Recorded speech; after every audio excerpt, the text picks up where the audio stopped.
What comes to mind when people tell you they are financially free at the age of 40? What? I know! They come from a wealthy background! They receive an inheritance! Oh! They won the lottery! This might be the common beliefs, and we are here to bust them because we are none of the above.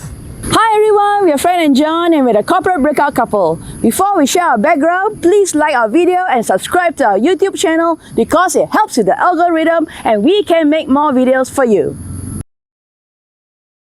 I came from a middle-class family and my parents were teachers. They had 4 kids and I'm the last one. We live an average life like many Singaporeans. You can even call me the Singapore poster boy because I did what the government advocated. Study hard, get a degree, find a good job, find a girl, settle down, buy a house, buy a car, and I did all that by my late 20s. As for my career, I worked in the corporate world for 15 years. I've got a computer engineering degree from a Singapore university. So even though I had an engineering degree, my first job was in marketing. And I was handling press events all over the world, and that really kickstarted my career. I then went into sales and business development, handling multi-million-dollar businesses for the companies I worked for. And often, I've driven multiple business initiatives and strategic discussions with the CEO and the CIOs. At the peak of my career, I thought that was the epitome of success.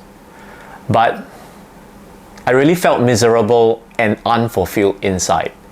The problem was, while I was winning multi-million-dollar contracts for the companies I worked for, I wasn't winning in my own life.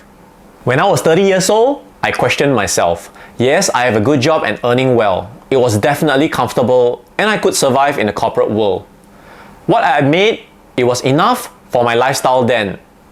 But I cannot see myself working another 35 years in the corporate rat race. And that was how I lost the spark early in my career. Life became boring, uninspiring, and demotivating. Everything in my life was just passively passing by. I come from Penang and also from a middle-class family. My dad was a sole breadwinner and my world came crashing down when he died of cancer when I was just 11 years old. My younger sister was only 4 years old at the time. My mom had to make ends meet by renting out rooms in the house and also babysit. Fortunately for me, my relatives were very generous and they sponsored my education all the way until my degree. After I graduated, I chose a sales job in a large MNC which had a very lucrative sales commission structure. By the age of 24, I was already making almost 5 figures a month.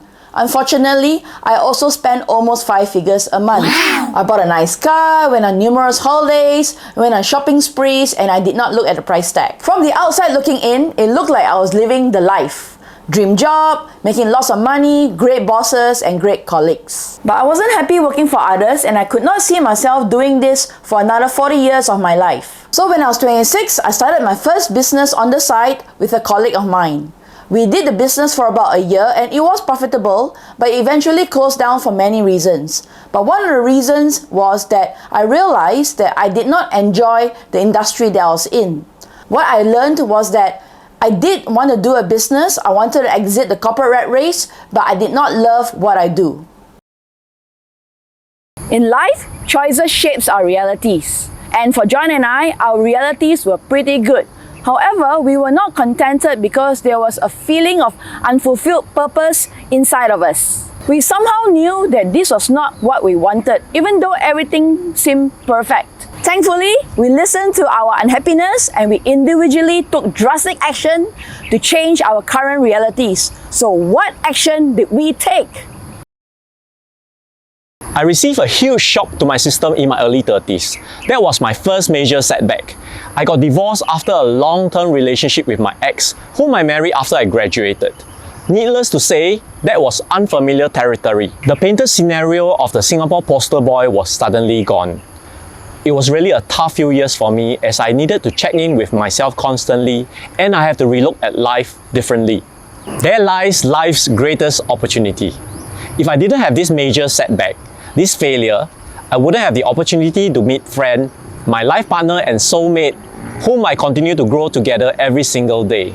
I'm very grateful for this change, even though it was certainly not easy at that point in time.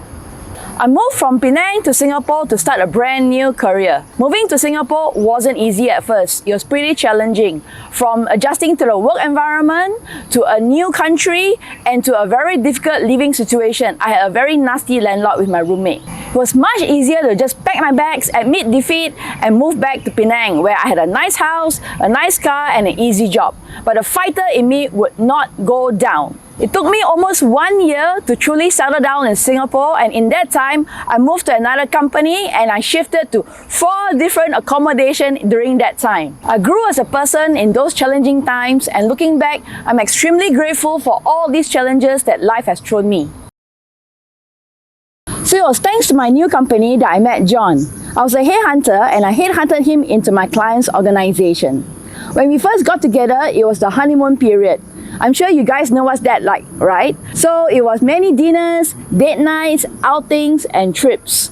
We spent money so freely and we didn't have a care in the world. After some time, life became very comfortable and we settled into a routine. Wake up, go to work, eat dinner, watch TV, go to sleep, and press repeat from Mondays to Fridays. Weekends were spent going to the movies, cafe, shopping, meeting friends, and playing video games. If there were long weekends, we'll go for short trips around Southeast Asia, and if we had more time, we'll go for longer trips 1 to 2 times a year. After a while, that nagging feeling started inside of us again.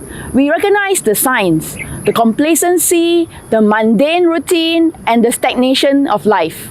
There must be more to life than this. It was then we knew we had to break out of our comfort zone.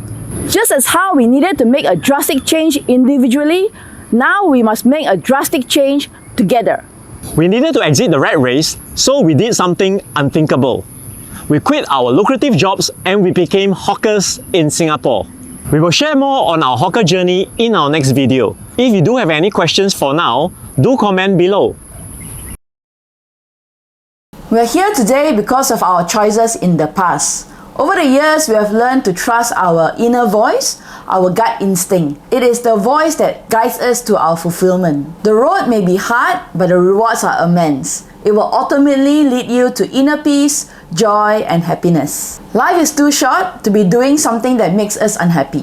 Life is full of risk, and the biggest risk of all is not taking any. Playing it safe, being comfortable in the comfort zone. The comfort zone is designed by our minds to keep us safe and familiar. The bad news is there's no growth there. Nothing new happens in the comfort zone. Don't be afraid to take that leap of faith into the unknown. It is there where all the magic happens. We will share more about comfort zones and taking risks in our future videos. If you like this video, do give us a thumbs up on the like button and share this with your friends.